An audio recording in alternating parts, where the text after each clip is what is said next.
আসসালামু আলাইকুম। এই তো আমি একটা আপুর পার্সেল রেডি করতেছিলাম, তো দেন রেডি করতে গিয়ে আগে দেখি আমার বক্স শেষ হয়ে গেছে, এখানে বক্স নেই। দেন ও মেহেদিটা অর্ডার করছে একদিনের মাথায়। দেন আপু বললে ভুল হবে, এটা হচ্ছে আমার স্টুডেন্ট। পরে আমার স্টুডেন্টের আর কি বিয়ে, ওর অনেক জায়গাতে মেহেদি নিতে বলছে, ও বলছে না আমি আমার ম্যাডাম থেকে মেহেদি নিব। এই জন্য ওরে অনেক অনেক ধন্যবাদ, আমাকে বিশ্বাস করে আমার কাছ থেকে মেহেদি অর্ডার করছে। দেন আমি প্যাকেজিংটা একটু সুন্দর করার জন্য একটু সুন্দর করে প্যাকেট করব, কারণ প্যাকেট এক তো নাই, শেষ। তো ওই একটা প্যাকেট ছিল আমার, তো ওইটার ভিতরেই আমি ওরে প্যাকেটটা করে দিতেছি।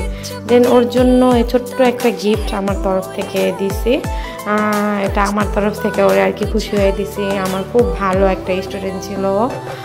দেন এখন প্যাকেজিং রেডি করতে গিয়ে দেখি হাত কালার হয়ে গেছে, রাত্রে মেহেদি করছিলাম। তারপর ওর জন্য ছোট্ট একটা মেসেজ দিয়ে রাখছি, যেন মেসেজটা দেখে অল খুললেই বক্সটা দেখে ভালো লাগে।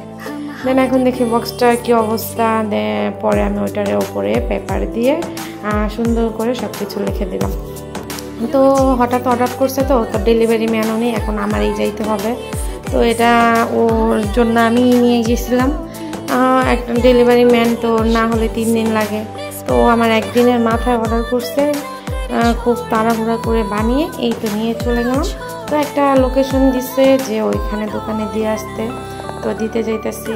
তো সবাই দোয়া করবেন সামনে যেন আরও এগিয়ে যাই। আল্লাহ হাফেজ।